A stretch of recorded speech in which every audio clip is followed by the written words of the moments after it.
बंधु मैंने आजिर एही भिडियो रे मु आपण मानकु एपरि एक गछ विषय कहिबाकु जाउछि जहा मानव जाति पे एक दिव्य चमत्कार एवं आशीर्वाद स्वरूप अटे। एही जो वृक्षलता मानव जाति पे कौनसी संजीवनी बूटी ठारू कम नुहे।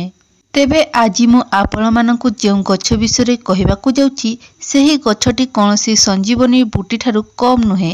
तेबे आज मु जो गछ विषय कहिबाकु जाउछि सेही गछटी कौनसी चमत्कारी गछ ठारू कम नुहे। एहार प्रयोग मनुष्य जाति पे अत्यंत आवश्यक अटे। आयुर्वेदिक रे एही गछ रो बहुत अधिक महत्व रहिछि। तेबे आजिर एही भिडियो रे मु आपण मानकु एही गछर तांत्रिक आयुर्वेदिक एवं धार्मिक प्रयोग विषय कहिबी। तेबे बंधु माने एही गछ को आमे समस्ते लाजकोड़ी गछ भावरे जानिछे एवं एही गछटी को आपण माने प्रायतः सबु जगह रे देखिबाकू पाइथिबे। तेबे आसंतु जानिबा एही गछर चमत्कारी प्रयोग विषय।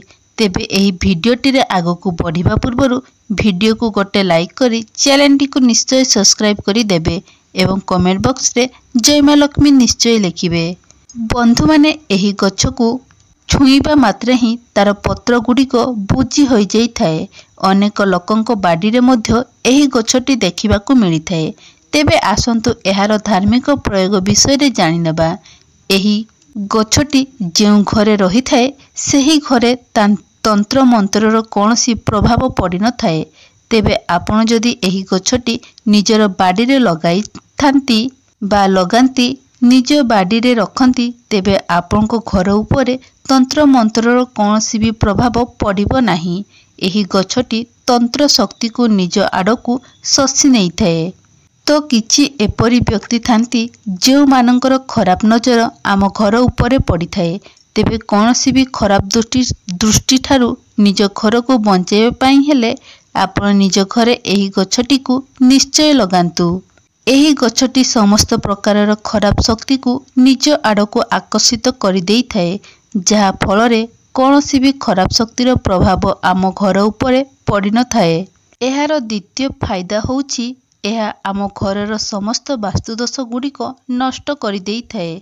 जदि गृहर कौनसी व्यक्तिंकर कंठदोष थाए तेबे एही गछटी आम घरर परिसर मध्य रे रहिबा द्वारा कंठदोष मध्य दूर हो जाई थाए। एहार चेरकू जदि आपण ताबिज रे भर्ती करी धारण करंती तेबे काशजनित समस्त समस्या मध्य दूर हो जाई थाए। तेबे आपणकर जदि काशजनित कौनसी समस्या थाए तेबे एहार चेरकू आपण लाल कपड़ा रे बांधी रविवार दिन ही धारण करंतु।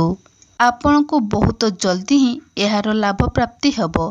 तत्काल ही आपण को काश संबंधी रोगरू मुक्ति मिलिबो। एहा परे एहाकू निजर आत्मरक्षा पाई मध्य व्यवहार करा जाई थाए। जदि आपण को ऊपरे कहार खराब नजर किंबा कला शक्तिर प्रभाव रही जाई थाए तेबे एही सब खराब नजररू बंचिबा पई आपण निजर शरीर चारिपटे जो मौली धागा रही थाए बा नाली एवं हलदियार जो सूता आमे पूजा रे व्यवहार करि थाउ ताकू निजर शरीर चारिपटे 7 थर बुलाई नियंतु। तापरे सेही सूता को नहीं आपण सेही लाजकुड़ी गछरे बांधी दियंतु। एपरी करिबा द्वारा आपण को ऊपरे जो खराब नजर किंबा नकारात्मक शक्तिर प्रभाव रही थाए ताहा संपूर्ण रूपे कटि जाई थाए। बंधु माने गछ लतारे बहुत अलौकिक आलौकिक शक्ति रही थाए। प्राचीन कालरू ही आम्हे माने गछ को देवी देवता सह बा देवी देवता सदृह पूजा करिथाउ एवं वैज्ञानिक दृष्टिकोणरू मध्य एही गछ लता गुड़िक आम बंचिबार आधार अटंती। कारण गछलता पाई ही एही जीव जगत सृष्टि पारिछि। बिना गछलतारे आमे मध्य बंचिबा असंभव अटे। मात्र ज्योतिष शास्त्र रे किछि एमिति गछ विषय मध्य कहा जाइछि जो गछ गुड़िक आपण निज गृह रे लगेइबा द्वारा आपण को गृह रे धन वृद्धि होइथाए।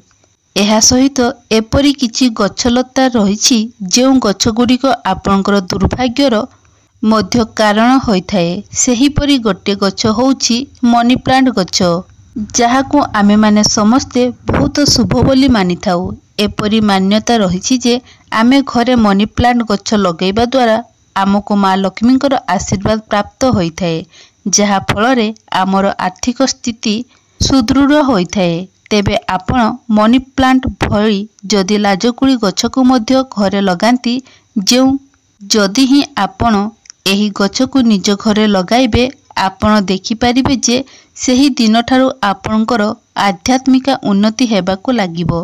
धीरे धीरे आपणकर एवं आपणको परिवारर सदस्य मानकर उन्नति हेबाकू लागिबो एवं विभिन्न दिगरु आपणको गृह को आर्थिक स्थिति एवं अर्थर मध्य आगमन होबो। तेबे आसंतु एबे जानिनेबा एही गछर आयुर्वेदिक प्रयोग विषय।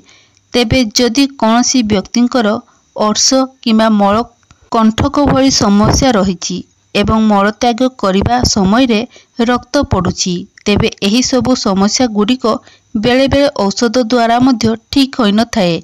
तेबे आपण माने जदि औषध सहित एही गछर प्रयोग करती तेबे आपण को बहुत शीघ्र ही लाभ प्राप्ति होइथाए। तेबे 3 ग्राम लाजकुड़ी चेरर चूर्ण को आपण जदि दही सहित सेवन करती एवं दिन रे 2 थर सकाळ समय रे एवं संध्या समय रे एहाकू 2 थर सेवन करती तेबे अर्श एवं मलकंठ भली समस्या गुड़िक जल्दी ही शेष हो जाइथाए। जदि आपणकर गालरे दरज होउथाए तेबे एहार समाधान पाई मध्य एही गछर व्यवहार करा जाइथाए। गालरे गलारे दरज हेबा द्वारा आमको बहुत कष्ट होइथाए, आम मानक पई एहा एक गभीर समस्या होइथाए। तेबे आपण माने एही कष्टर मुक्ति पाइबा पई औषध सहित एही गछर व्यवहार करि परिबे। तेबे प्रतिदिन जदि आपण एहार पत्रर रस 10 ml पान करती तेबे एही समस्या आपणकर जल्दी ठीक हो जाइथाए। एहा व्यतीत जदि कौनसी व्यक्ति को जॉन्डिस अपज भली समस्या रही तेबे एही सबु रोगर मुक्ति पाइबा पई आपण प्रतिदिन एही पत्रर रस को 5 ml लेखाएं पान करंतु। तेबे आपणको घरर परिवार रे जदि कहार एभली किछि समस्या रही तेबे प्रतिदिन आपण एहार पत्रर रसरु 5 ml लेखाएं पान करंतु। तेबे आपण जदि 5 ml लेखाएं मात्र 5 दिन एहाकू सेवन करती तेबे जॉन्डिस भली रोग मूलरू ही शेष हो जाइथाए। आपण माने जानती जेतेबेले कौनसी व्यक्ति को कंकड़ा बिछा कामुड़ी देइथाए सेतेबेले एहा बहुत जंत्रणा देइथाए। तेबे एही जंत्रणारू मुक्ति पाइबा पई आपण माने जदि लाजकुड़ीर पत्र एवं चर को पेशी एक पेस्ट बनाई सेही जगारे लेप दे दियंती। लेप देबा उपरे ता उपरे एक कपड़ा बांधी दियंती। देखिबे 15 मिनिट रु 20 मिनिट भितरे सेही जंत्रणा संपूर्ण रूपे कमी जिवो। घा भली समस्या पाई मध्य एहा लाभदायक होइथाए। बेले बेले जेउ मानंकु डायबिटीज होइथाए सेमानंको शरीर रे एही घा भली समस्या देखिबाकू मिलिथाए। जदि कहार डायबिटीज होइथाए ताहले घा जनित समस्या गुड़िक भल भाबरे सुखी न थाए। जदि कौनसी कारणवशत सेमानंको शरीर रे घा हुए तेबे ताहा सुखिबाकू बहुत समय लागिथाए। बेले बेले सेही घा सुखी मध्य न थाए। तेबे एही सबु समस्यार मुक्ति पाइबा पई आपण एही गछर व्यवहार करि परिबे।